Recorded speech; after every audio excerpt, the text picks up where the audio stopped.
Ladies and gentlemen, we have carefully reviewed the evidence and arguments presented in this case. After due consideration, I find that the charges against the defendant, Lester Villaflor, are not sufficiently supported. Therefore, I hereby dismiss the case against him. Laking tuwa ni Lester nang marinig niya ang mga silatang yun mula sa judge. Hindi niya akalain na nakayanan niya ang halos 5 taon ng pagkakapiit sa loob ng mga rehas ng kulungan. Nagpapasalamat siya sa kaibigan niyang tumulong sa kanya upang mapababa ang kanyang sentensya mula 8 taon hanggang 5. Kaya ngayon ay malaya na si Lester. Pero kahit na nakalaya na siya, ang puso't isip niya ay tila nakakulong pa rin sa kanyang mapait na kahapon.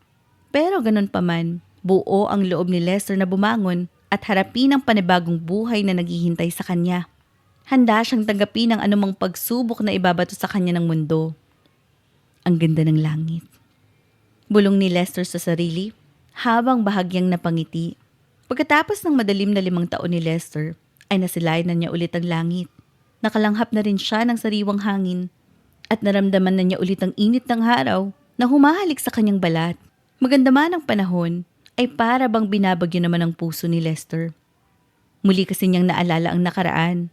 Kung paano siya nakulong, ano ang nangyari, bakit namatay ang ex-girlfriend niya, at paano siya naging guilty sa pagkamatay nito. Naging trauma ni Lester ang mga ganitong isipin niya at halos sumakit ang ulo niya sa paulit-ulit na tanong at boses na naririnig niya sa utak niya. Pare, bati ng matalik na kaibigan ni Lester na si Jeremy habang pasalubong ito sa kanya. Siya ang tumulong kay Lester para mapababa ang sentensya nito at mapabilis ang proseso ng paglaya niya. Congrats, pare, malaya ka na. Sabi ni Jeremy kay Lester, sabay appear nito sa kanya. Salamat, pare. Sagot naman ni Lester na napangiti rin sa kaibigan niya. Nagkamustahan ang dalawa, kumain sa labas at pinuntahan ang mga lugar na namiss nilang puntahan noong mga panahong hindi pa nakukulong si Lester. Pagkatapos ng isang buong araw na pamamasyal at kwentuhan, ay umuwi na rin si Lester sa bagong apartment na rerentahan niya. Ano, pare? Okay na ba sa itong apartment? Okay ka lang ba dito na mag-isa? Kailangan ko kasing umuwi na muna at may aasikasuhin pa rin ako sa munisipyo bukas ng maaga. Sabi ni Jeremy sa kaibigang si Lester. Oo naman, pare. Okay na sa akin to. Salamat talaga, Jeremy, ah. Ang dami mo nang naitulong sa akin. Huwag kang mag-alala, next time babawi naman ako sa'yo. Tugon naman ni Lester na sobrang nagpapasalamat sa matalik niyang kaibigan habang tinatapik ang balikat nito. Tinulungan ni Jeremy si Lester na makapagsimula ulit. Kaya pati ang paghahanap ng murang apartment na marerentahan nito ay ginawa rin niya. Pinahiram niya rin ng pera si Lester at handa rin siyang tulungan nito na maganap ng panimulang trabaho para mabuhay. Maya-maya pa ay umalis na rin si Jeremy at naiwan si Lester mag-isa sa kanyang apartment. Dito nakapagmuni-muni ulit si Lester sa kung ano ang mga susunod na gagawin niya sa bagong buhay na inuumpisahan niya. Habang nakahiga siya sa mahabang kahoy na upuan ay bigla niyang naisipan silipin ang litrato ng mga magulang niya na nakasave sa lumang cellphone niya. Naalala at namiss ni Lester ang nanay at tatay niya. Simula kasi na makulong siya ay naging ulila na rin si Lester. Pumanaw ang kanyang mga magulang habang siya ay nasa loob ng kulungan. At dahil nag-iisa lamang siyang anak, ay mas lalong malungkot dahil wala man lang siyang mga kapatid na pwede niyang uwian o makasama pagdating sa paglaya niya. Kinabukasan ay agad na naghanap ng pwedeng maging trabaho si Lester sa tulong na rin ng kaibigan niyang si Jeremy. Pero dahil sa record niya bilang ex-convict, ay nahirapan talaga siyang makahanap ng a-apply ang kumpanya na tatanggap sa kanya. Pero laking pasasalamat niya at nariyan na naman si Jeremy to the rescue sa kanya. Nabigyan si Lester ng magandang trabaho sa loob ng munisipyo na pinagtatrabaho ni Jeremy at dito nagkaroon siya ng pagkakataon na makapagsimulang muli. Nagkakabiroan pa nga si Lester at Jeremy dahil kaya raw hindi nahirapang makapasa sa job interview sa munisipyo si Lester ay dahil si Rahis raw ang nag-interview sa kanya. Iniyayabang ni Lester sa kaibigang si Jeremy na noon pa man ay natutuksyo na siya na may pagkakahawig sa artistang si Jake Cuenca. Matangkad at matipudong rin ng pangangatawan ni Lester. Kaya hindi rin malabo na matukso talaga siya ng kaibigang si Jeremy na posible daw na ang itsura ni Lester ang isa sa dahilan kung bakit siya nakalusot at nakapasa sa job interview at bonus na lang ang pag-backer ni Jeremy sa kanya. Nang sumunod na araw ay nagsimula na ring magtrabaho si Lester. Kamusta ka naman dun sa department na napuntahan mo? Tanong ni Jeremy sa kaibigang si Lester habang sabay silang kumakain ng lunch sa kantinang munisipyo. Okay naman. Pinagkakaguluhan ako dun eh. Ang dami atang nagkakagusto sa akin. Biro ni Lester sa kaibigan na siya namang napatawa ng malakas. Loko. Yabang nito. Tugon ni Jeremy kay Lester habang natatawa pa rin. Sa medical team kasi ako na destino. Dahil hindi pa ako nakakakuha ng test certificate ay kahit saan nila ako ilagay na department. Ayos lang naman sa akin. Dahil ang importante ay may trabaho ko. Kwento ni Lester kay Jeremy. Naikwento rin ni Lester kay Jeremy na marami siyang gustong gawin ngayong malaya na siya. Ngayong may trabaho na siya na makakaipon na siya para masimulan ang mga plano niya sa buhay. Iniisip ni Lester na oo, nakulong siya, pero hindi dahil nakulong siya ay masamang tao na siya. Nakulong si Lester sa kasalanang hindi niya ginawa, ngunit hindi niya rin maintindihan ang kanyang sarili kung bakit hinayaan niyang lahat ang mangyari nung araw na yun. Ngayong may kakayahan na si Lester na gawin ng lahat, ay nais niya sanang alamin ang tunay na nangyari ng araw na yun, nung nangyari ang krimen. Na kahit tapos na ang kaso, ay kailangan niyang kumilos para matuklasan talaga kung sino ang tunay na may sala. Pero syempre, bago yun magawa ni Lester, ay kailangan niya munang mag-ipon ng pera, ng malaking pera. Kaya magtatiyaga siya sa pagtatrabaho kahit na kailangan niya pang magbanat ng buto sa araw at sa gabi. Para balita ko sa PhilQ today. Sambit ni Jeremy kay Lester. Oo, may bisita daw kasi galing sa DOH. Mga doctors and nurses na volunteers for medical mission. Sagot naman ni Lester sa kaibigan. Okay lang ba sa'yong mag-field na muna? Tanong ni Jeremy kay Lester. Oo naman, mag-iinarte pa ba ako pare? Buti nga nakapasok ako sa trabahong to. Syempre, kung di na naman dahil sa'yo. Sagot ni Lester kay Jeremy. Ano ka ba? Sadyang ganyan lang kapag magkaibigan. Basta sa darating na botohan ha, alam mo na tutulungan mo ko. Biro na parang seryoso ring pagkakasabi ni Jeremy kay Lester habang tinatapik ang balikat nito. Oo naman pare, ikaw pa ba? Sagot naman ni Jeremy sa kaibigan. Lalaban kasi bilang konsehal ng bayan ang kaibigan ni Lester na si Jeremy sa susunod na halalan. Kaya naman bilang ganti sa lahat na naitulong ni Jeremy kay Lester, ay tutulungan niya ang kaibigan mangampanya at suportahan ito sa lahat ng programa at aktibidad para magtagumpay ito sa halalan. Saglit pa ay tinawag na si Lester ng team leader nila upang magpunta sa iba't ibang barangay para sa medical mission nila doon. Pero bago sila lumarga ay pinakilala muna isa-isa ang mga bisita nila at makakasama. Ilang mga doctor din at nurse ang pinakilala kina Lester at may isang babae doon na pumukaw ng kanyang pansin. And this is Erica, ang pinakabata at pinaka-cute ng nurse dito sa amin. Pero small but terrible yan. Pakilala ng head nurse sa isang babaeng may matamis na ngiti na binabagay ng mga dimples niya sa pisngi habang namumungay ang bilugan niyang mga mata. Ang ganda ng buhok niya. Parang nagsuslow motion ang paligid sa tuwing hahawiin niya ang buhay manipis niyang bangs na humaharang sa magaganda niyang mga mata. Hello po. Bati ni Erica na may matamis na ngiti, napansin din ni Lester na bahagya itong napatingin sa kanya. Parang pinana ni Cupido ang puso ni Lester nang ngumiti si Erica sa kanya at nagtama ang kanilang mga mata. Halos hindi na siya kumukurap sa bawat titig niya sa magandang mukha ni Erica. Para siyang isang anghel na nahulog mula sa langit.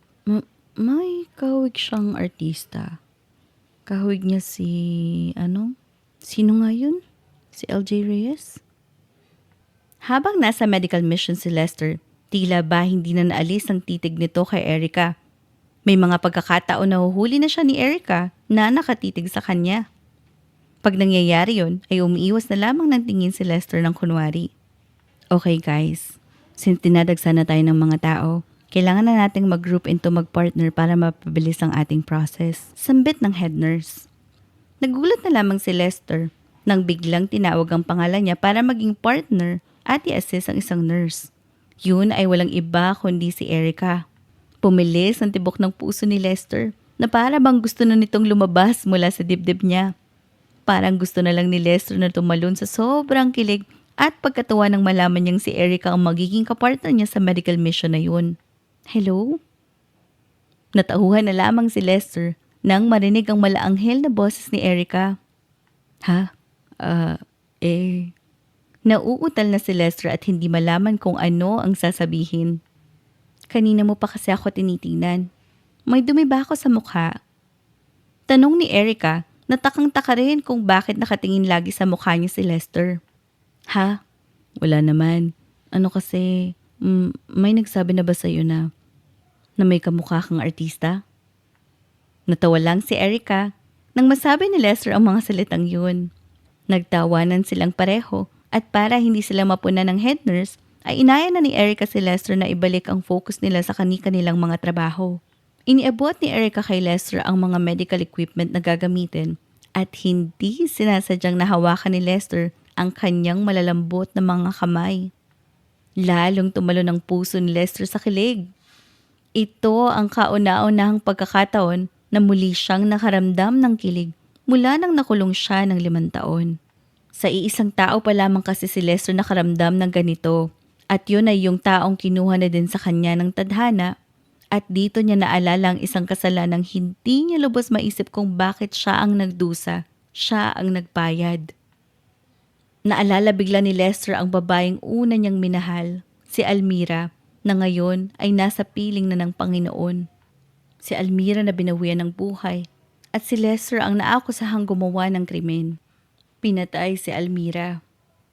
Isang bagay na kailanman ay hindi magagawa ni Lester kahit pa sa matindi niyang kaaway. Hello? Uy Lester. Kinukuha ni Erica ang atensyon ni Lester na nakatulala na naman. Nagulat na lamang si Lester dahil kinakausap na pala siya ni Erica. Bakit ka ba palaging tulala? Ano bang iniisip mo? Break time na oh. Tugon ni Erica kay Lester. Sorry, may iniisip lang. Sagot ni Lester kay Erica. Alam mo, pansin ko sa'yo para kang laging lutang. Parang ang dami-dami mong iniisip. Sabi ni Erica kay Lester habang itinatabi ang mga medical equipments na nagamit nila sa mission. Oo, tama ka. Marami nga akong iniisip. Kasama ka na dun. Banat naman ni Lester kay Erica. Sabay silang napatawa sa sandaling sabihin yun ni Lester. At doon nagsimula ang pagiging malapit sa isa't isa at magkaibigan ni Lester at Erica. Hindi makapaniwala si Lester na mabilis lang silang naging close ni Erica. Dahil karaniwan sa mga babaeng ganon kaganda ay hindi basta-basta namamansin ng sinong lalaki kahit pa sa trabaho ito. Laking pagpapasalamat ni Lester dahil ang medical mission na yun nakasama si Erica ay nasundan pa ng nasundan hanggang sa inabot sila ng ilang buwan. May bidding kasi ang hospital na pinagtatrabahoan ni Erica sa munisipyo ni Lester, kaya naman mas madalas na silang magkita at magkasama. Nagkapalitan na rin sila ng mga cellphone numbers at madalas silang mag-usap sa social media. Kahit palagi magkausap si Lester at Erica, ay hindi pa nababanggit ni Lester kay Erica ang tungkol sa nakaraan niya. Nagdadalawang isip kasi siya na baka husgahan siya ni Erica at iwasan. Kadalasan kasi sa panahon ngayon kung ano-ano ang comment ng mundo sa kagaya ni Lester na ex-convict. Ang mahalaga lang muna ngayon kay Lester ay nakakasama at nakikita niya palagi si Erica. Isang araw, rest day ni Lester, ay dumalaw si Jeremy sa apartment niya. Ano pare? Kamusta ka naman sa trabaho mo? Balita ako, sinisipag ka daw ah. Biro ni Jeremy sa kaibigang si Lester. Kailangan magsipag pare. At may pinag-iipunan ako, alam mo naman. Sagot ni Lester kay Jeremy. Oo nga, alam ko naman. Pero ang ibig kong sabihin inspired ka dun sa kapartner mong nurse na sa medical mission team, si Erica. Pangangantsaw ni Jeremy sa kaibigan. Napatawa na lamang si Lester at tila ba medyo pakipot pa rin at hindi pa rin totally aminado na may gusto nga siya at tila pinopormahan na niya si Erica. Sa sandali ding yun, ay inamin din naman ni Lester kay Jeremy ang nabubuo niyang feelings kay Erica mula nung una niya itong nakita sa ilang buwan nilang laging magkasama sa trabaho. Pare, kung iniisip mong nakaraan mo, ako na ang magsasabi sa'yo. Mas mabuti pang wag mo lang sabihin, nakaraan mo na yun, tapos na yun. Isang bangungot na lamang yun na ngayon ay nagising ka na. Kalimutan mo na ang nakaraan mo, pare. Harapin mo na ang bagong buhay na ibinigay sa'yo ng pagkakataon. Ngayon na merong isang Erica na nandyan para sa bagong yugto ng buhay mo. Huwag mo nang pakawalan pa. I-grab mo na yan, pre. Magtapat ka na habang may oras ka pa. Mamaya niyan maunahan ka pa ng iba. At saka, pagkakataon mo na yan para mag-start over sa buhay mo. Walang masamang ma-inlove ulit. Litanya ni Jeremy sa kaibigang si Lester. Natahimik naman si Lester sa sinabi ni Jeremy. Napaisip din siya. May punto ang kaibigan niyang si Jeremy. Kailangan na talagang kalimutan ni Lester ang nakaraan niya. Panahon naman siguro para sarili naman ni Lester ang intindihin niya. Ito na siguro yung pagkakataon niya para maging masaya ulit. Tama si Jeremy. Huwag niyang palampasin pa ang panahon at pagkakataon. Lumilipas ang panahon at hindi rin siya bumabata. Kinumbinsi ni Jeremy ang kaibigang si Lester na magtapat na nang nararamdaman niya kay Erica. Total, halos 6 na buwan na rin naman silang nagpapahiwatig sa isa't isa. Nang gabing yun ay nag-isip-isip si Lester bago siya matulog. Bigla niyang inalala ang yumao niyang ex na si Almira. Inalala niya ang magagandang memories nila nung nabubuhay pa ito. Iniisip niya ng mabuti kung handa na ba siyang pumasok ulit sa bagong relasyon. Handa na ba siyang i-let go ang past niya kay Almira? Kinabukasan ay excited si Lester na pumasok sa trabaho niya para makita si Erica at humanap ng tiyempo na magtapat ng nararamdaman niya para dito. Pinuntahan agad ni Lester si Erica sa caravan nito kung saan nag-iipon-ipon ng mga kasamahan nila sa medical mission na para sa activities ng araw na yon. Nakita agad ni Lester si Erica at muli siyang nakaramdam ng saya nang magtama na naman ang mga mata nila. Paglapit ni Lester kay Erica ay may tinanong siya dito na tila ba kinakabahan siya sa isasagot sa kanya. Erica, busy ka ba mamaya? Pagkatapos ng duty natin? Pwede ba kitang ayain lumabas? Kain lang tayo. Kahit sandali lang. Tapos, hatid na kita sa pag-uwi. Medyo kinakabahang paalam ni Lester kay Erica. Si Erica ay tila ba hindi na nag-isip sa pagsagot kay Lester. Oo naman, sige. Wala naman akong ibang lakad eh. Sagot ni Erica kay Lester, sabay ngiti niya rito. Pagkatapos ng working hours ni Lester at Erica, ay sabay nagbiyahe papunta sa restaurant na gustong pagdalhan ni Lester kay Erica. Habang nasa biyahe sila ay puro kwentuhan at kulitan ng dalawa. Baka sa mga mata at ngiti nila ang kasiyahan tuwing magkasama sila. Kung hindi mo nga sila kilala at nakita mo silang dalawang magkasama, ay iisipin mo talagang magkarelasyon sila. At humahalimuyak ang umuusbong na pag-ibig ni Lester at Erica para sa isa't isa. Nang makarating sila sa restaurant, ay umorder agad sila ng pagkain. Habang kumakain ay nagpaalam saglit si Lester kay Erica na lalabas saglit dahil may kukunin lang o bibilihin lang sa labas. Pagbalik ni Lester sa restaurant at sa table nila, ay agad-agad niyang ibinigay kay Erica ang daladala niya. Para sa iyo, Erica. Inabot agad ni Lester ang dala niyang bulaklak pagkalapit niya kay Erica habang may matamis na ngiti sa mga labi niya. Flowers? Teka Lester, para saan to? Tanong ni Erica kay Lester habang natatawa dahil tila nagulat sa ibinigay nito sa kanya. Hindi na ako magpapaligoy-ligoy pa, Erica. Ayoko nang palagpasin ang pagkakataon na to. Gusto ko lang sanang itanong sa iyo kung pwede ba kitang ligawan? Ano ka ba, Lester? Etong ginagawa ba natin? Hindi ka pa ba nangliligaw ng lagay na to? Kailangan ko pa ba talagang sagutin yung tanong mo? Tugon ni Erica kay Lester habang natatawa ito. So, ibig mong sabihin, okay na sa iyong maligaw ako? Kasi itutuloy-tuloy ko na to. Excited na sabi ni Lester kay Erica. Oo naman, ituloy mo lang tong panliligaw mo at para makarating to sa dapat nitong puntahan. Seryoso at nakangiting sinabi ni Erica kay Lester. Ha? Paanong makarating sa dapat puntahan? Seryosong tanong din ni Lester. Ibig kong sabihin ituloy-tuloy mo lang tong pangliligaw mo. Para pag nakita ko namang sincere ka at seryoso ka talaga sa akin, sagutin kita agad, di ba? Sagot ni Erica kay Lester na may matamis ulit ng ngiti sa mga labi niya. Nagyakapan ang dalawa sa sandaling yun. Pakaramdam ni Lester ay pinana na naman ni Cupido ng ilang ulit ang puso niya. Nadadala siya sa tamis ng mga ngiti ni Erica at pagtitig sa kanya ng mapilantik nitong mga mata. Para kay Lester, si Erica ang gumagamot sa sugatan niyang puso na sinira na ng panahon at nalumbay ng maraming taon. Hindi na papalampasin pa ni Lester ang pagkakataong ito. At dahil pumayag na si Erica ligawan siya ni Lester, ay palagi na siyang hinahatid sundo ni Lester sa apartment na tinitirhan nito. Niyayaya na rin ni Lester si Erica na mamasyal at kumala tuwing wala silang pasok, lalo na paborito ni Erica ang manood ng sine. Lahat ng paraan ng panliligaw, ginawa na ni Lester para makuha niya lang ang matamis na oo ni Erica. Na-enjoy mo ba yung movie? Tanong ni Lester kay Erica habang nanonood sila ng sine. Sakto lang. Tipid na sagot ni Erica na siya namang ipinagtataka ni Lester dahil parang tingin niya wala ito sa mood. Gusto mo bang maghanap tayo ng ibang palabas? Manood tayo uli. Baka naboboring ka kasi. Tanong ni Lester kay Erica.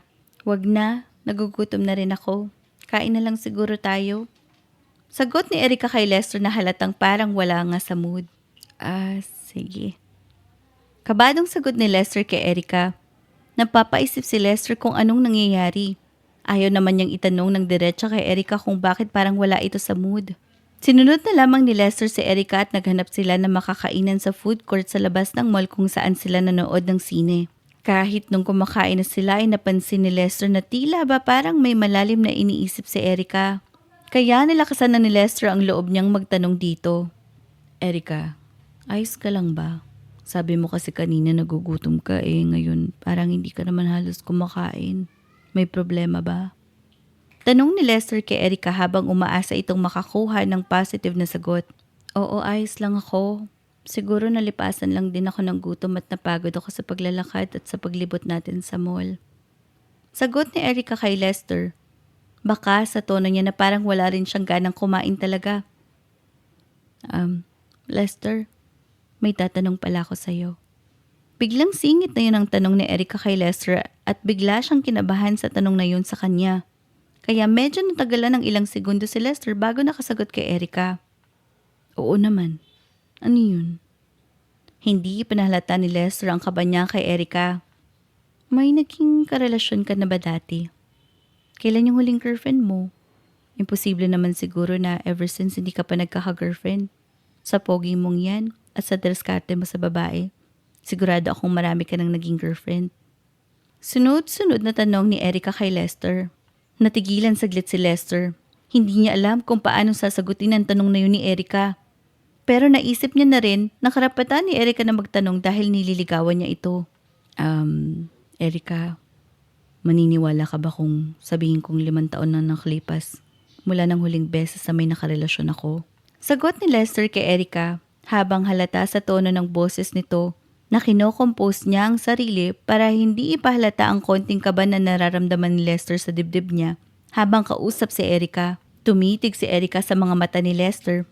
Pagkatapos nitong sagutin ang tanong nito, mga titig ni Erica kay Lester ay para bang hindi pa rin ito satisfied sa sagot ni Lester sa kanya. At dahil ayaw ni Lester mag-isip ng kung ano-ano at hindi na niya alam kung paano itatago ang kaba niya, dahil hindi na nakapagsalita agad si Erica, ay ginawa niyang magpatawa na lang kunwari. Idaan sa tawang ilang segundong katahimikan. Natawa siya ng bahagya. Hindi ba ka panipaniwala? Ganun ba ako kapogi para hindi ka maniwala na matagal na akong walang girlfriend? Bakit? Akala mo, chick boy ako, no? Biro ni Lester. Na tila nagiging awkward na dahil pinipilit niyang idaan sa tawa ang sandaling yun, habang seryoso pa rin si Erica na nakatingin sa kanya. Teka, Erica, ba't nakatitig ka sa akin ng ganyan? May nasabi ba akong hindi mo nagustuhan? Bumalik ang kaba sa pakiramdam ni Lester habang tinatanong yun kay Erica. Nakakatungkot talaga. Sobra. Sagot ni Erica kay Lester sa mahinang boses na halos hindi na narinig kaano ni Lester ang buong linyang yun ni Erica. Ha? Anong sabi mo? Nakakalungkot. Paglilinaw ni Lester. Napabuntong hininga na lang si Erica at napayuko. Baka sa mukha niyang hindi maintindihang lungkot at may pait sa mga mata niya na kung titignan na tuusisain ay hindi malalaman kung ano ang dahilan. Ibig kong sabihin, malungkot siguro na 5 taon kang nabakante mula dun sa huling karelasyon mo. Gaano na kayo katagal bago kayo nagkahiwalay? Saka, anong dahilan ng paghihiwalay niyo? Anong nangyari? Kwento mo naman. Binato ulit ni Erica ng sunod-sunod na tanong si Lester. Sa sandaling ito ay tila kita na sa mukha ni Erica ang sobrang curiosity sa nangyari sa past relationship ni Lester. Natigilan si Lester dahil hindi niya alam kung anong unang tanong na sasagutin niya at kung paano niya ipapaliwanag. Dapat niya bang sabihin ang katotohanan kay Erica? Ito na ba ang tamang oras para ilahad niya ang buong nakaraan niya sa babaeng mahal niya para tanggapin na siya nito ng buong buo? Paano kung hindi yun mangyari? Paano kung ma-turn off si Erica sa kanya? Yun ang mga bagay na umiikot sa isip ni Lester habang kausap niya si Erica. Gusto niyang mag-ingat sa bawat salitang sasabihin niya dahil ayaw niyang makaapekto ito sa panliligaw niya sa babaeng pinakaasam-asam niyang maging kanya. Pare, kung iniisip mo ang nakaraan mo, ako na ang magsasabi sa'yo. Mas mabuti pang wag mo na lang sabihin. Nakaraan mo na yun, tapos na yun. Isang bangungot na lamang yun na ngayon ay nagising ka na. Kalimutan mo na ang nakaraan mo, pre. Harapin mo na ang bagong buhay na binibigay sa'yo ngayon ng pagkakataon. Naalala bigla ni Lester ang usapan nila ng matalik niyang kaibigan na si Jeremy. Naiisip ngayon ulit ni Lester na tama ang kaibigan niyang si Jeremy. Wala namang mawawala kung itatago niya kay Erica ang katotohanan. Baka nga si Erica pa ang mawala sa kanya sa kung magsisinungaling siya dito tungkol sa nakaraan at buong pagkatao niya. Pero may parte ng sarili at isip ni Lester na tila ba pinipigilan pa rin siyang umamin kay Erica. May takot sa puso niya na hindi niya maiwasang maramdaman tuwing nakakahugot siya ng lakas ng loob na umamin kay Erica. Hindi na niya dapat pang malaman ang nakaraan ko. Si Erica na ngayon ang kasalukuyan ko. Siya na rin ang nakikita ko sa hinaharap. Kaya sa kanya na ako magfo-focus. Hindi ko na kailangan pang isipin ang nakaraan dahil tapos na yun. Hindi na rin dapat namin maungkat at pag-usapan yun. Bulong ni Lester sa isip niya.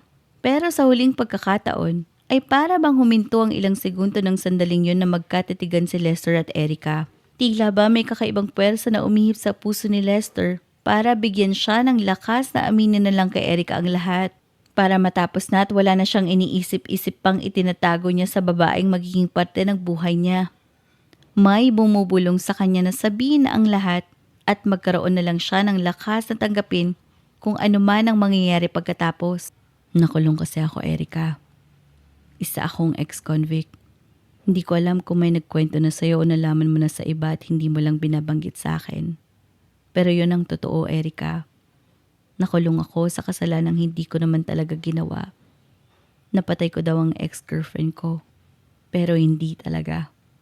Hindi ko man sa'yo may kwento ng buo ngayon pero yun ang totoo. Alam ko nakakatawa kasi parang teleserye. Mahirap paniwalaan. Pero yun talaga eh. Halos mabaliw ako sa loob ng kulungan dahil namatay pa ang magulang ko habang nasa loob ako. Nakulong ako ng 5 taon. 5 taon yun na. 8 taon nga sana yun kung hindi lang dahil sa best friend kong si Jeremy na tumulong para mapababa ang sentensya ko. Pero salamat sa kanya. Dahil kung nakakulong pa rin ako hanggang ngayon ay hindi kita makikilala. Hindi ko makikilala ang isang babaeng pinagkukuhaan ko ngayon ng lakas at tapang. Para harapin ang bagong ako. Ang bagong buhay na binubuo ko. At ikaw yun, Erica. Tuloy-tuloy na kwento ni Lester kay Erica dahil hindi na niya napigilan ng damdamin niyang ikwento ang lahat-lahat sa babaeng mahal niya. Grabe ang habol ni Lester ng hininga niya habang kinukwento ang lahat kay Erica. Maluha-luha ang mga mata ni Lester habang nagsasalita at nakatitig lang sa kanya si Erica na hindi rin agad matukoy kung anong iniisip nito habang nagkukwento si Lester ng buhay niya. Pagkatapos ni Lester magsalita ay napahinto ng ilang segundo si Erica at nagtanong ulit sa kanya. Pero yung ex mo, minahal mo ba talaga siya? Mahal mo pa rin ba siya hanggang ngayon? Kakaibang pagkaseryoso ang pagkakatanong na yun ni Erica kay Lester. Kaya tila ba nahirapan si Lester na sagutin ito agad. Kaya saglit itong natigilan. Nang hindi agad makasagot si Lester, ay nagulat siya dahil biglang hinaplos ni Erica ang kaliwang pisngi niya. Sigurado ka ba na handa ka nang magmahal ulit, Lester? Seryosong sabi ni Erica kay Lester habang halatang nangingilid ang mga luha sa mata nito. Hindi alam ni Lester kung ano ang dahilan ng mga luhang nagtatago sa gilid ng mga mata ni Erica. Malamig din ang kamay ni Erica na tila ba may nagtatagong kabarin sa loob-loob niya at hindi man lang ito magawang maitanong ni Lester sa kanya. Hinawakan ni Lester ang kamay ni Erica habang nakahaplos ito sa pisngi niya. Napapikit si Lester at sinabing, "Oo, Erica. Minahal ko ng totoo at sobra si Almira noon. Kaya ako nga nagawa ang mga bagay na hindi ko naman dapat ginawa dahil mahal na mahal ko siya. Pinakita ko at pinatunayan ko yun sa buong mundo kahit na ang kapalit nun ay ang 5 taon na paghihirap at pagdudusa ko sa kulungan. Alam kong mahirapan kang maintindihan ngayon, Erika. Pero hayaan mong ikwento ko ang lahat-lahat pagkaya ko na. Hindi napigilan ni Lester ang pagpatak ng luha niya habang sinasabi niya ang mga salitang yun. Hindi kita pipilitin, Lester. Hihintayin kita hanggang sa masabi mo sa akin ang lahat. Hanggang masabi mo sa akin ang buong katotohanan. Pumatak na rin ang luha sa mga mata ni Erika. Handa na akong magmahal ulit, Erika. At ikaw ang napili ng puso ko. Sana mabigyan mo ko ng pagkakataon na patunayan yun sa'yo kahit gaano pa katagal. Hihintayin ko ang sagot mo. Maraming bagay sa buhay ko ang hindi ako sigurado kung bakit ko napagdesisyonan. Pero ito, Erika, ang mahalin ka ng buo. Siguradong sigurado ko na ikaw na. Ikaw na yung babaeng matagal ko lang hinihintay. Tugon ni Lester kay Erika na may buong puso at sinseridad. Hindi mo na kailangang pang maghintay, Lester. Sagot ni Erika kay Lester habang nakangiti ito. Nawala ang kaba sa puso ni Lester dahil nakita niya ulit ang matamis na ngiti na yun ni Erika. Anong ibig mong sabihin, Erika? Nagtatakang tanong ni Lester. Sinasagot na kita. Mahal kita, Lester. Hindi ko alam kung kailan ko pa ito naramdaman at kailan nagsimula, pero yun ang totoo. Tinatanggap ko ng buong buo ang pagkatao at nakaraan mo. Napaiyak si Erika habang binibitawan ng mga salitang yun kay Lester. Halos magtatalon si Lester sa sobrang saya at halos mabuhat na rin niya si Erika dahil sa sinagot na siya nito. Masayang-masaya ang dalawa at pinipigilan pa nga ni Erika si Lester na mapatili ito sa sobrang saya dahil ipagsigawan na ni Lester sa lahat ng tao sa mall na sila na ni Erika.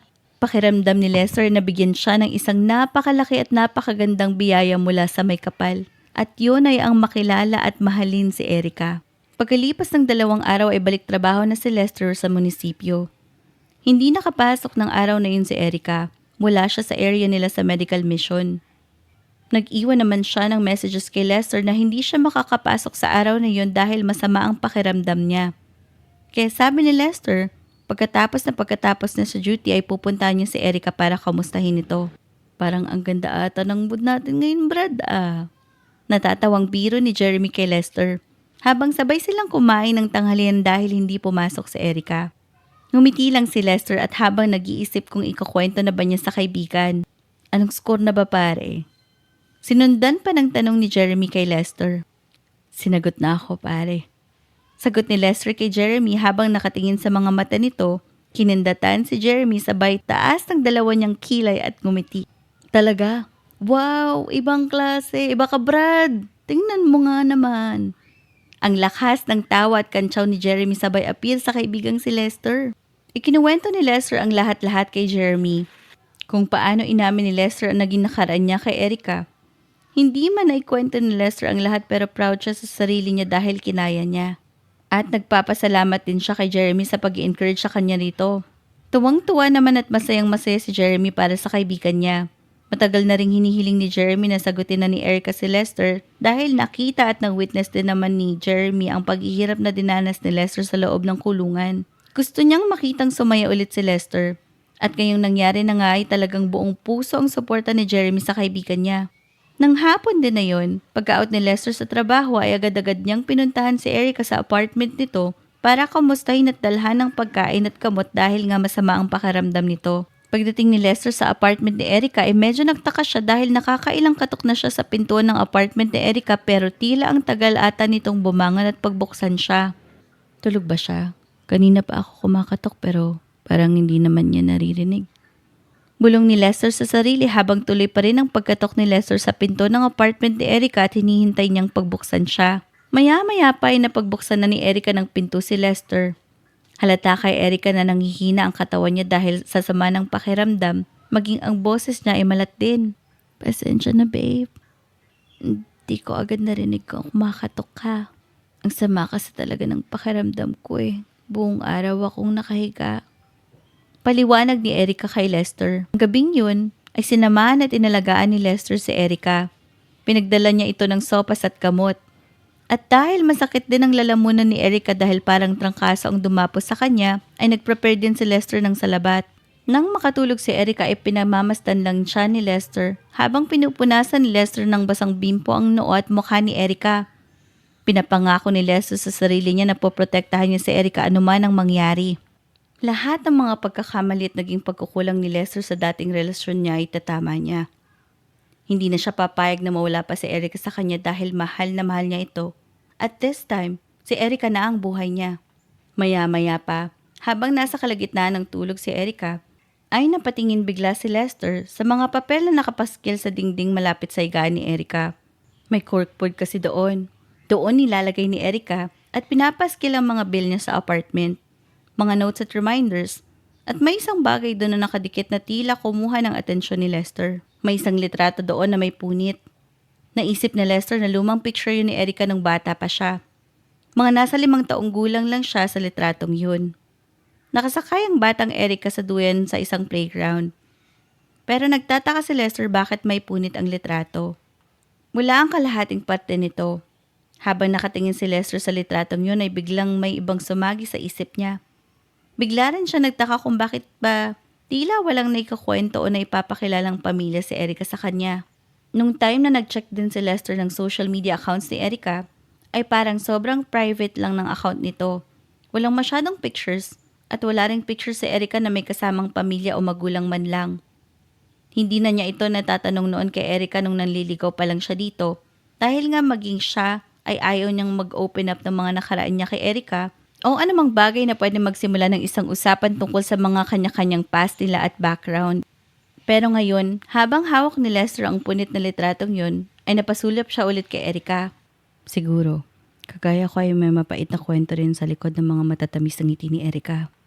Pero sige lang, handa akong maghintay kung kailan siya handa para ikwento ang lahat. Lahat naman siguro ng tao ay may kanya-kanyang dahilan kung bakit hindi nakakapagkwento ng kabuuan ng tungkol sa buhay nila. Basta ako, anumang problema ang dalhin sa akin ni Erica. Sigurado ako at alam ko sa sarili kong mahal na mahal ko siya at tatanggapin ko ang lahat-lahat sa kanya. Pulong ni Lester sa sarili habang nakangiting nakatingin sa natutulog na si Erica. Kinabukasan ay magaling na si Erica at nakabalik na rin siya sa trabaho. Kaya masaya na at ganado na ulit si Lester sa pagtatrabaho. Hatid sundo na niya ulit si Erica at sabay na sila ulit kumain ng lunch. Pero ng araw na yun, ay may announcement sa opisina nila sa munisipyo na tapos na ang medical mission at hindi na magkakaroon ng duty sina Erica kasama sina Lester. So paano yan, babe? Balik ka na sa pagtatrabaho sa ospital. Malungkot na tanong ni Lester kay Erica. Oo, babe. Doon naman ako talaga naka-assigned. Alam naman natin umpisa pa lang na project-based lang itong medical mission, di ba? Paliwanag ni Erica kay Lester. Pinag-usapan na lang ni Lester at Erica kung paano ang magiging setup nila.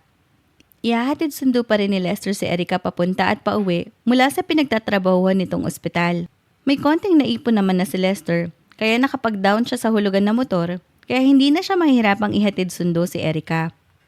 Nagbilin din si Lester kay Erica na dahil hindi na sila araw-araw magkikita at magkakasama sa trabaho ni Erica, ay dapat sila laging mag-usap sa phone para keep in touch pa rin sila at sumang-ayon naman dito si Erica. At dahil hindi na rin sila gaano nagkakasama, ay doon na sa apartment ni Erica si Lester natutulog pag weekends o kaya naman pag may holidays. Tumaan at lumipas ang ilang araw at linggo. Nasunod naman ang usapan ni Lester at Erica, pero nung mga sumusunod na linggo ay parang may napapansin na lang nakakaiba si Lester sa mga ikinikilos ni Erica. Parang may unti-unti nang nagbabago mula nang magkahiwalay na sila ng pinagtatrabahuhan. Parang nawawala na kami ng oras sa isa't isa. Madalas na sa ospital na dedestino si Erica at ako tulad ng dati ay sa field.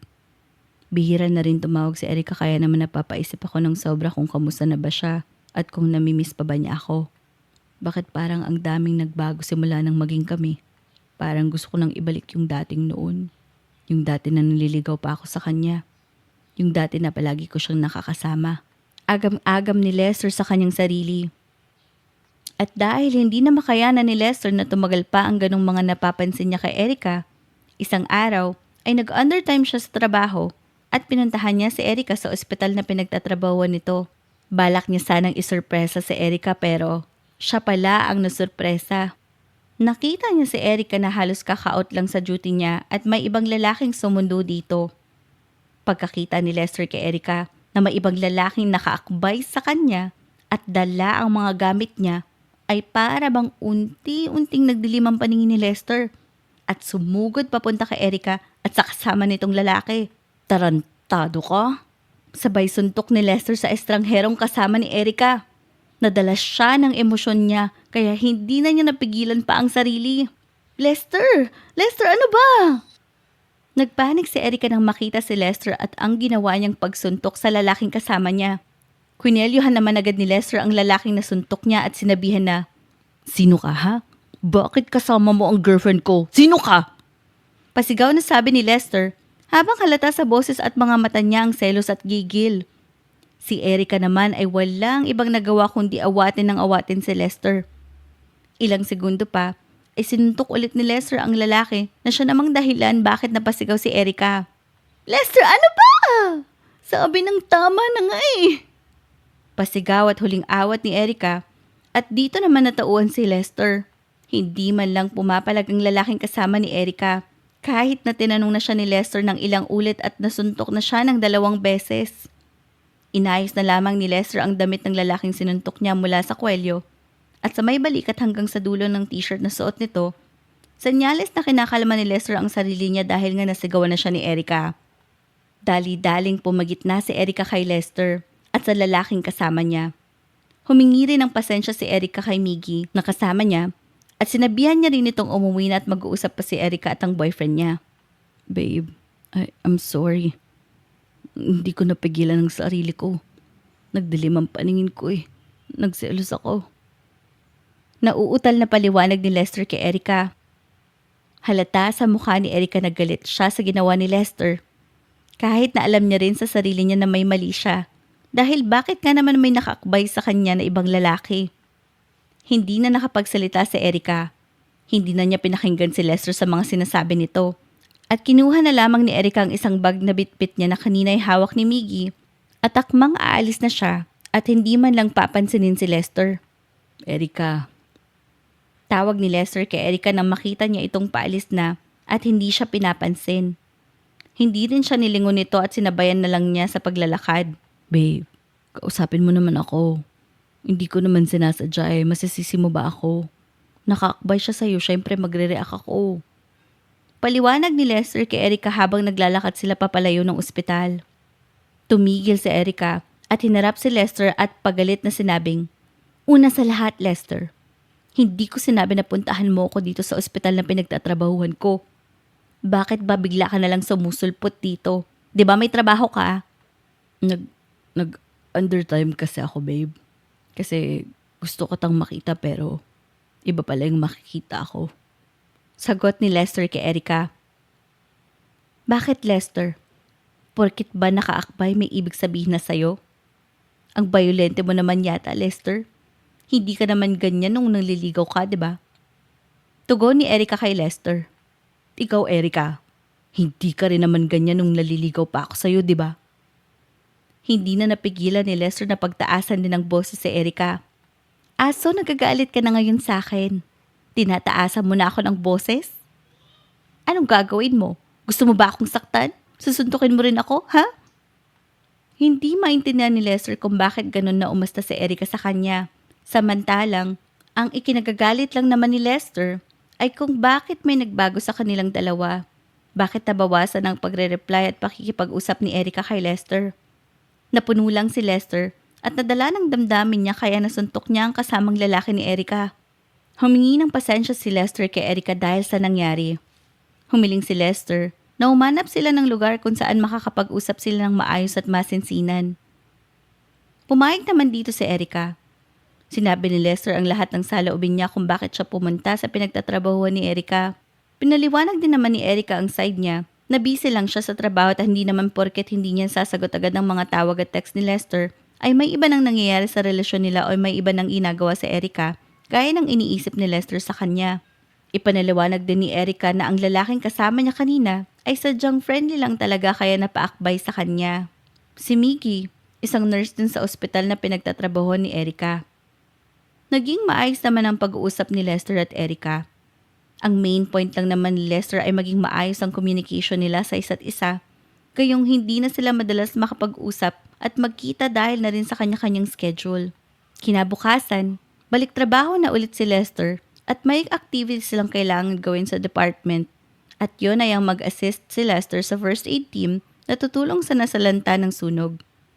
Halos 50 pamilya kasi ang nabiktima ng sunog sa isang barangay na nasasakupan ng municipality nila, kaya kailangan tumulong ng team ni Lester. Inorient si Lester ng isang medical team head, si Miss De La Cruz, para ma-assist siya ni Lester sa operations. Ganito, Lester, ito yung pasyente natin. Ang nangyari sa kanya, habang papalabas siya ng bahay nilang nasusunog, sumabot siya sa isang bakal. Na-stock up siya doon at para hindi siya maabot ng apoy, pinilit niyang makalabas at napatalon siya sa bintana. Kaya nagasgasan ng tagiliran niya ng tubo at halos nasaksak na siya. Ayan, kung makikita mo, binigyan lang namin siya ng first aid para makontrol ang bleeding. Ngayon, ang kailangan mo lang i-assist sa akin is tulungan mo akong linisin ang sugat niya at palitan ng sterile cloth or dressing dun sa wound ng pasyente. Paliwanag ni Doc Grace kay Lester habang dinedemo sa kanya kung ano ang gagawin. Ganito po. Tanong ni Lester kay Doc Grace. Ayan, ganyan nga. Tama. Tapos gumamit ka na nitong medical tape para masigure ang dressing. Tapos make sure mo na hindi masyadong mahigpit at masyadong maluwag. Kailangan tama lang din yung pagkontrol ng bleeding ng pasyente. Sa demo na yun na ginagawa ni Doc Grace kay Lester, ay tila ba naungkat na kakaiba sa memorya niya nang sabihin ni Doc Grace ang mga salitang pagkontrol ng bleeding ng pasyente o ang sinasabing pagkontrol ng dugo. Biglang nag-flashback kay Lester ang lahat. Dinala siya ng isip niya sa mga alaala nung araw na yon, nung araw bago mamatay sa Almira. Bakit ka nandito? Di ka dapat nandito, Lester. Sabi ni Almira kay Lester habang naghihingalo ito at putlang-putla ang mga labi. Malamlam ang kanyang mga mata na parabang hapong-hapo dahil sa iniindan niyang malalim na saksak sa kanang tagiliran. Gusto kitang iligtas kaya sinundan ko yung sasakyan na dumukot sa iyo. Pero huli na pala ako. Almira, dadalhin kita sa ospital. Kumapit ka sa akin. Kakargain kita. Nakatawag na ako sa ambulansya, paparating na sila. Magagamot ka, Almira. Maliligtas ka. Tumakbo ka na. Iligtas mo ang sarili mo. Hindi ko kakayanin kung may mangyari pa sa'yong masama. Iligtas mo ang sarili mo, Lester. Tulungan mo rin akong maligtas siya. Hindi siya dapat madamay dito. Naghihingalong piling ni Almira. Sino? Sinong siya, Almira? Sino yung sinasabi mo? Nagtatakang tanong ni Lester kay Almira. Matagal ko siyang hinahanap, Lester. Pero hindi ko na yata siya maabutan. Hindi ko na matutupad ang pangako ko kay Mami. Ikaw na ang bahala, Lester. Iligtas mo siya. Ipangako mo. Sagot ni Almira kay Lester. Pero bago pa man makasagot si Lester ay, Almira. Almira. Almira, gumising ka. Almira. Almira naman. Tuluyan nang nawala ng hininga si Almira at labis ang hinagpis ni Lester. Nagsisigaw siya sa pag-iyak habang nasa mga braso niya ang kawawang si Almira. Ang tinig ni Lester ay umalingaw sa buong facility ng abandoned factory kung saan kinidnap at pinatay si Almira. Nakaalis na ang mga sindikato na dumakip kay Almira. Huli na si Lester nang makarating at hindi na niya nailigtas noon ang girlfriend niya. Maya-maya pa ay nakarating naman ang ambulansya. Pero patay na si Almira. Ang sabi ng doktor at rescue team noon ay pagkaubos ng dugo ang dahilan kung bakit natuluyan si Almira. Hindi na kontrol ng katawan niya dahil sa saksak ang maraming dugong tumagas. Lester, okay ka lang? Tila ba na naginip ng gising si Lester at ang mga salitang yun ni Doc Grace ang gumising sa kanya. Doc Grace, ayos lang po ba kung mag-excuse po muna ako, magsi-CR lang po. Pasensya na po. Sabay alis ni Lester at dumiretso siya sa banyo. Pagdating ng banyo ay nagsuka si Lester sa may lababo. Pagkatapos niyang magsuka ay nagilamo siya ng mukha niya. Napatitig siya sa sarili niyang refleksyon sa salamin at napaiyak. Napatanong siya sa sarili niya kung Hindi na ba siya tatantanan ng mga ligaw na alaala at habang buhay na yata siyang makukulong sa rehas ng pait ng kanyang nakaraan? Tila ba may trauma siya hanggang ngayon? Saglit pa ay may biglang lumikot sa isipan ni Lester. At yun ay ang huling bilin noon ni Almira sa kanya. Tulungan mo rin akong maligtas siya. Hindi siya dapat madamay dito.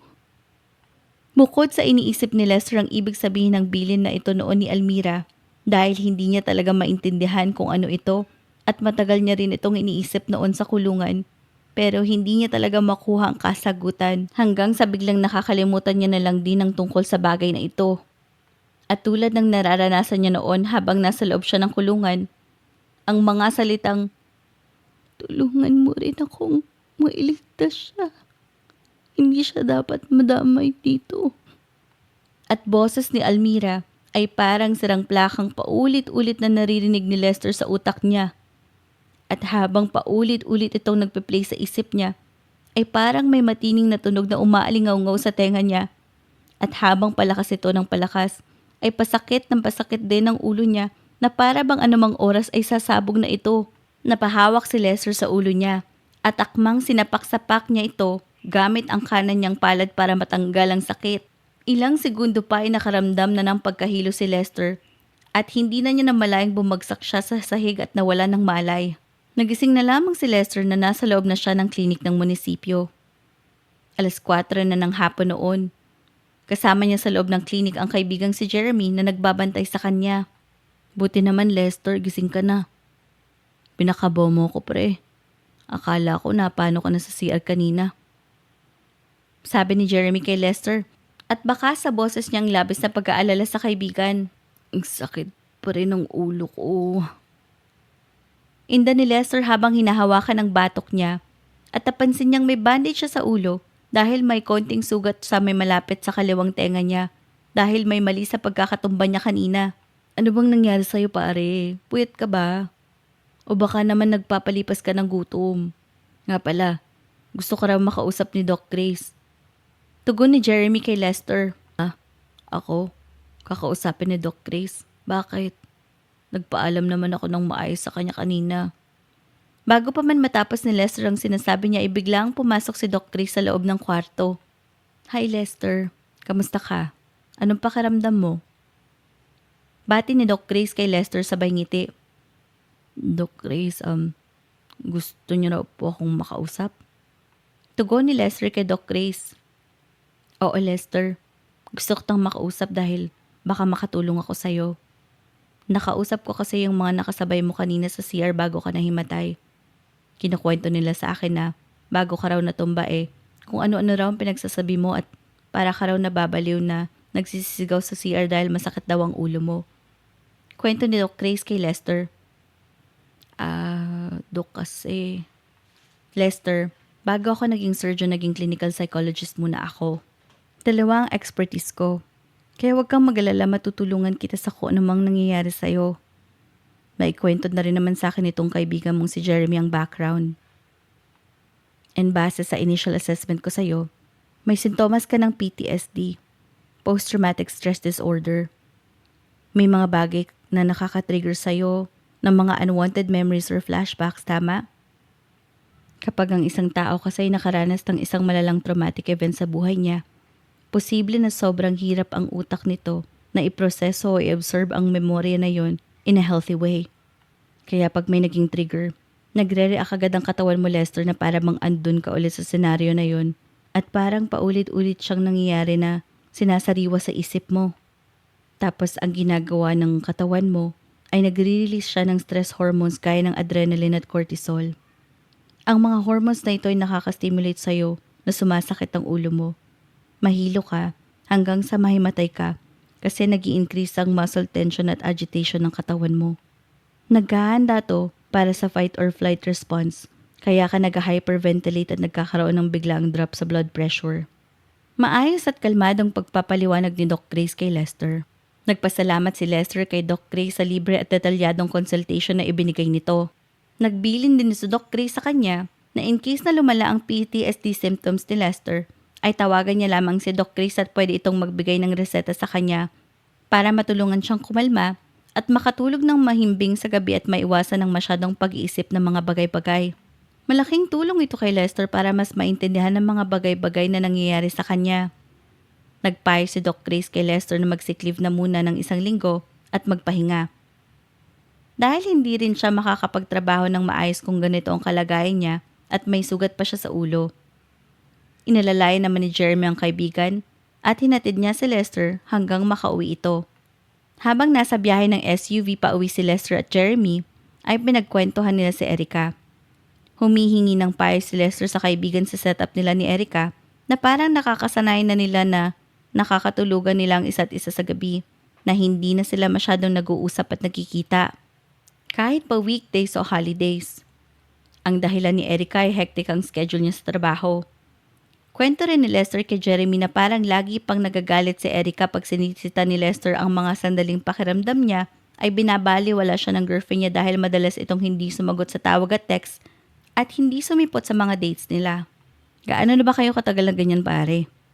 Ba't biglang parang nanlamig sa'yo si Erica? Ano bang nangyari? Nagtatakang tanong ni Jeremy sa kaibigan. Hindi ko rin talaga alam. Gulong-gulo na ako sa mga nangyari sa akin, Jeremy. Parang ang hirap nang mag-isip kung anong susunod kong gagawin. Sagot ni Lester sa kaibigan. Alam mo pare, magpahinga ka na lang muna. May problema ka na nga sa mental health mo. Konsumido ka pa dyan sa girlfriend mong si Erica. Palipasin mo muna yan. Ang gawin mo, huwag mo na muna rin siyang kulitin. Magpamiss ka na lang din muna sa kanya. For sure siya naman ang maghahabol sa'yo. Payo ni Jeremy kay Lester. Nang gabing yun, ay nagpahinga lang din si Lester. Sinunod niya ang payo ni Jeremy na wag na munang kulitin si Erica. Susubukan niya ang pinagmamayabang nagtaktika ni Jeremy sa mga babae na magpamiss. Habang nakahiga si Lester sa kama, ay hindi niya pa rin maiwasang maisip si Almira at ang bilin nito kay Lester nung araw ng pagkamatay niya. Sino kayang tinutukoy ni Elmira na iligtas ko raw siya? Habang iniisip ni Lester ito at sinusolve sa utak niya, ay hindi niya namalayang nakatulog na pala siya. Paggising ni Lester kinabukasan, ay doon naalala niya na nagpakita sa panaginip niya sa Almira. Pero na-realize niya na lang din na dahil din siguro ito sa madalas niyang pag-iisip kay Almira bago ang araw na yun. Para gumaan ang loob ni Lester, ay napagdesisyonan niyang bisitahin ang puntod ni Almira. Isang bagay na ipinagtataka niya rin sa sarili niya dahil mula nung nakalaya siya hindi niya man lang ginawa. Isa kasi sa mga bagay na naiisip ni Lester ay baka kamag-anakan ni Almira na makakita sa kanya doon at tawain lang siya dahil siya naman talaga ang sinisisi ng lahat na guilty sa pagkamatay ni Almira. Pagdating ni Lester sa sementeryo ay laking gulat niya nang may makita siyang pamilyar na babae doon. Nakatayo sa harap ng puntod ni Almira at nag-iwan ng bulaklak at nagsindi ng kandila. Nakatalikod ito kay Lester. Hindi muna lumapit si Lester sa may puntod dahil hinihintay niya munang humarap ang babae sa gawing makikita niya ang mukha nito. At laking gulat na lang ni Lester ng, Erica? Bulong ni Lester sa sarili habang namimilog ang mga mata niya sa gulat nang makita niya ang babaeng nasa harap ng puntod ni Almira. At hindi na pinatagal pa ni Lester at nilapitan na nga niya si Erica. Erica, anong ginagawa mo dito? Bakit nandito ka sa puntod ni Almira? Kitang-kita ni Lester ang pagkagulat sa mukha ni Erica habang nangingilid ang luha sa mga mata nito. Halatang nagpipigil ng iyak si Erica. Hindi siya makapagsalita ng magtama na ang mga mata nila ni Lester. Para bang hindi niya narinig ang tanong nito sa kanya ng boyfriend niya. Erica, tinatanong kita. Hindi mo ba ako Kapatid ko siya, Lester. Kapatid ako ni Ate Almira. Seryosong sabi ni Erica habang may konting panginginig sa boses niya. Paano ikaw? Paano nangyari yun? Paano kayong naging magkapatid? Nalilitong tanong ni Lester kay Erica. Mahabang kwento, Lester. Ako yung kapatid o half-sister ni Ate Almira na matagal na nilang hinahanap ni Mama. Dinukot ako nung nasa 5 taong gulang pa lang ako. Ang kwento nila, magkasama kami noon ni Ate Almira sa isang park, sa may playground. Doon ako dinukot ng mga salbahing sindikato. At dahil 11 anyos na si Ate Almira noon, may isip na siya at na-witness niya ang lahat. Sinisisi niya ang sarili niya dahil ibinilin Ibinilin ako sa kanya ni Mama. Pero hindi niya ako nabantayan ng mabuti hanggang sa nakidnap ako. Habang buhay yung dinala ni Ate Almira kaya gumawa siya ng paraan para maimbestigahan at mahanap ang mga sindikatong dumukot sa akin. Nahirapan sila ni Mama na ipahanap ako sa mga pulis dahil bago pa man ako noon naisakay sa Roro para dalhin ng sindikato sa ibang bansa ay nakatakas ako. Nagising na lang ako na nasa pampang ako ng dagat. Nakasuot ako ng life vest. Doon may nakakita sa akin, isang mabait na matandang babae. Kinukop niya ako at tinuring na parang isang tunay na anak at apo. Sobrang hirap ng buhay namin to the point na hindi ko nalaman kahit sa TV o radyo na may naghahanap sa akin. Pinalitan din ang pangalan ko. At dahil siguro sa traumatic din ng mga pinagdaanan ko, kusa na lang kinalimutan ng isip ko ang mga lumang alaala na iyoko nang matandaan ko pa. Patuloy na kwento ni Erica kay Lester. Habang si Lester naman ay napapatulala dahil ngayon ay unti-unti na niyang napapagtagni-tagni ang mga pangyayari.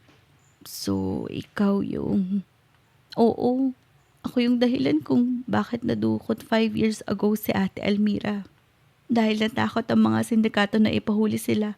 Dahil matagal na silang wanted, ay may isang kagaya ni Ate Almira na handang tumistigo. Kaya pinadukot nila si ate. Yun yung time na sinundan mo siya, Lester. Pero huli na dahil puno na siya ng saksak. Dagdag kwento pa ni Erica. Hindi ako ang sumaksak sa kanya. Hindi ko siya pinatay. Na-trigger na naman si Lester. Kaya kahit wala namang sinasabing sinisisi siya ni Erica ay defensive si Lester sa sagot niya. Oo, alam kong wala kang kasalanan, Lester. Dahil bago pa man natin pag-usapan to ngayon, alam ko na ang bagay na yan. Pero bakit? Bakit mo ginawa yun? Bakit mo inako ang kaso? Bakit ka sumumpa at umamin na ikaw ang pumatay kay Ate Almira? Bakit hinayaan mong makulong ka ng ilang taon? Sunod-sunod na tanong ni Erica kay Lester. Realization ni Lester habang sinasabi ang mga katagang yun kay Erica. Anong ako? Nalilitong tanong ni Erica. Ikaw yung sinasabi ni Almira na iligtas ko. Na wag ko raw hayaan na magawan ka na nila ng masama. Tinakot nila ako At nangako ako kay Almira na susundin ko ang bilin niya. Ang akala ko kasi, ang tinutukan niya noon ay ang mami niyo. Ayaw ni Almira na madamay ang pamilya niya. Ayaw niya na sa mga lawang beses ay mapapahamak ang pamilya niya dahil sa kanya. Kaya sinunod ko. Pero yun pala, ikaw yun, Erica. Paiyak na pagsabi ni Lester habang nakatingin sa mga mata ni Erica. Napahagulgol ng iyak si Erica nang marinig niya ang mga salitang yun mula kay Lester. Halata sa iyak ni Erica na masakit at mabigat ang tinadala niya dahil halos humihikbi-hikbi na siya sa pag-iyak.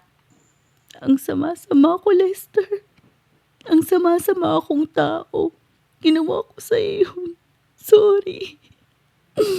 Sorry, hindi ko sinasadya. Paghingi ng tawad ni Erica habang humahagulgol ng iyak. Habang umiiyak na rin si Lester at sinabing, Hindi, Erica. Huwag kang humingi ng tawad. Hindi mo naman alam Ginusto ko yun, pinili ko yun. Para kay Almira. Dahil yun ang gusto ng ate mo. Gusto niyang makabawi sa'yo. Hindi, Lester Sorry. I'm sorry. Bakit ka ba nagsusorry, Erica? Wala kang dapat ingi ng sorry. Nakulang ako ng 5 taon at hindi ko pinagsisisihan yun. Lalo pa ngayon na dumating ka sa buhay ko. Napakagaling lang ng kapalaran kung ganito ang nangyari sa atin, di ba? Pinagtagpo tayo para mahalin ang isa't isa. Kasi may dahilan ng lahat, Erica. Mali ka, Lester. Pinagtagpo tayo dahil sa akin. Dahil yun ang plano ko. Niloko kita, Lester. Planado ko ang lahat mula sa munisipyo nung una nating pag-iita. Dahil gusto kong gantihan ka. Di ko pa noon alamang totoo na hindi talaga ikaw ang pumatay kay Ate Almira. Ikaw ang sinisisi ko sa pagkawala ng 2 taong sobrang mahalaga sa akin. Si Mommy at si Ate Almira. Nang mailibing si Ate Almira, nagkasakit si Mommy dahil sa depresyon. Hindi na kinaya ng puso niya kaya inatake siya. Kaya wala rin akong nadatnan na pamilya Lester. Nung time na nakilala ko na sila sa tulong ng mga pulis at balita sa social media, huli na ang lahat. Wala na sila. Wala na si ate at mommy. At ikaw ang sinisisi ko sa lahat. Kaya sumumpa ako na makakalaya ka man ng kulungan eh. Pahihirapan ko ang sobra.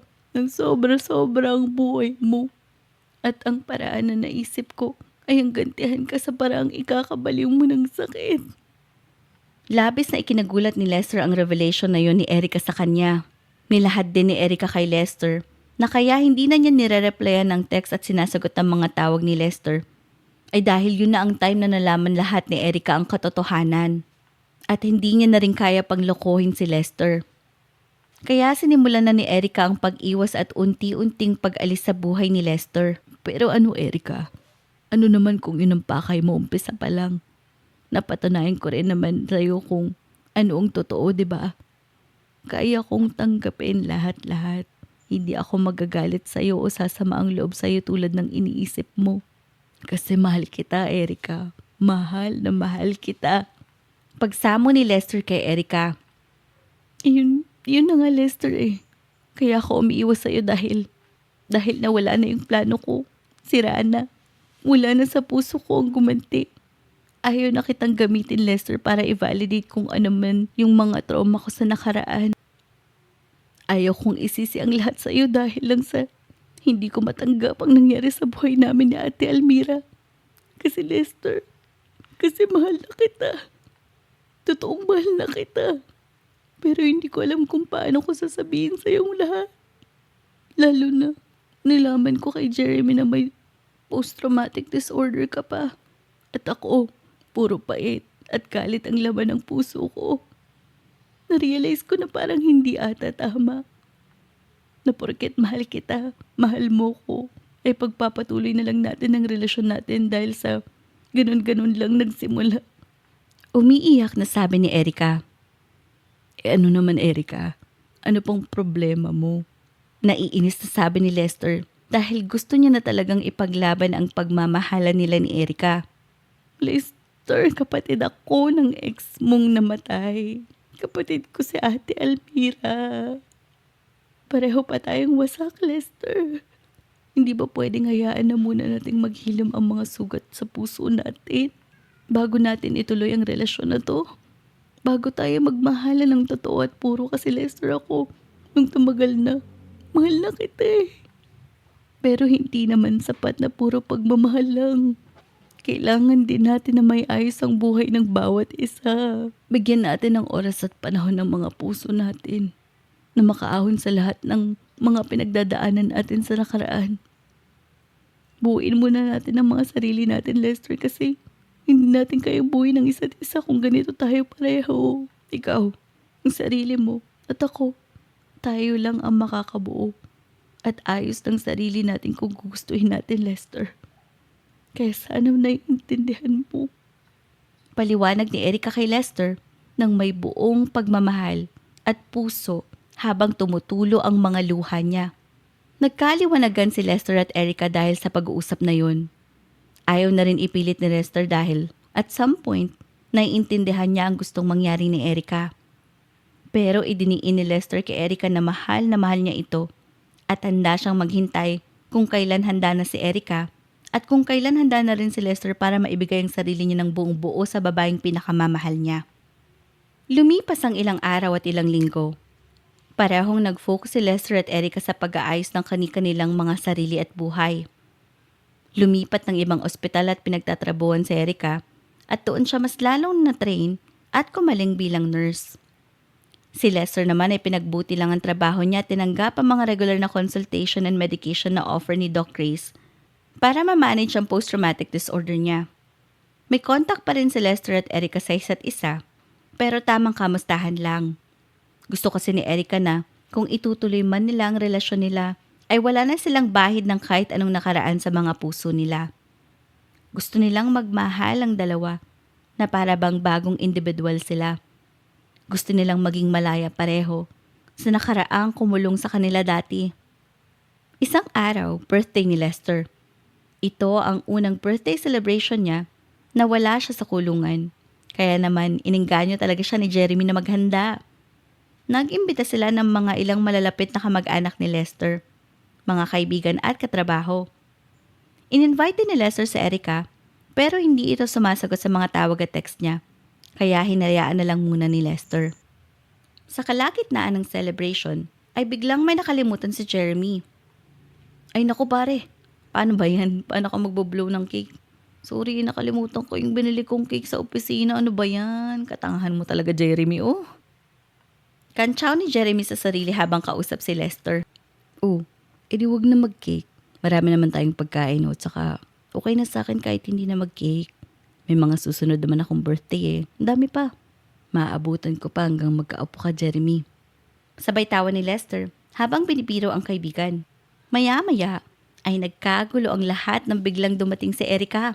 Nakangiti ito at may luhang pumapatak sa mga mata niya habang kumakanta ng Happy birthday to you. Happy birthday to you. Happy birthday, happy birthday. Happy birthday, Lester. Kanta ni Erica kay Lester habang nakatitig siya sa mga mata nito at lumuluha dahil sa labis na saya. Kinantsawan naman si Lester ng mga bisita niya at sinabing mag-wish at iblow ang candle. Kaya pumikit naman si Lester at taimtim na humiling at hinipan ng kandila. Masaya siyang binati ulit ng mga bisita niya at niyakap siya ni Erica. Naluha din sa sobrang saya si Lester at pabulong na napatanong kay Erica. Alam mo ba, Erica, kung anong wish ko? Pabulong na tanong ni Lester kay Erica. Hindi mo na kailangang itanong pa sa akin, Lester. Kasi ngayon pa lang sinasabi ko na sa'yo, yung hiling mo, natupad na. Nakangiti at masayang sagot ni Erica kay Lester habang nakayakap siya sa tagiliran nito at halos parang maghahalikan na ang lapit ng mga mukha nila sa isa't isa. So, ito na ba yun, Erica? Pareho na ba tayo ng iniisip? Excited na tanong ni Lester kay Erica. Oo, Lester. Sinasagot na kita. Ulit. Mahal na mahal kita. Napaluha si Erica habang sinasabi ang mga salitang yun. Napangiti at luha din si Lester, sabay halik sa mga labi ni Erica. Masayang naghiyawan naman ang mga bisita ni Lester at todo tuloy din sa kilig si Jeremy. Para kay Lester, yun na ang pinakamasayang kaarawan niya sa tanang buhay niya. Tunay ngang hindi mahuhulaan kung ano ang takbo ng buhay ng isang tao. Walang kahit na sinong makakapagsabi kung ano ang mga susunod na mangyayari, pero isa ang sigurado, ang taong nagmamahal ng totoo ay kusang nagiging buo dahil hindi pinipilit ang paghilom ng puso. Hinihintay ang tamang panahon para maging handa ulit ito para magmahal ng puro at sigurado.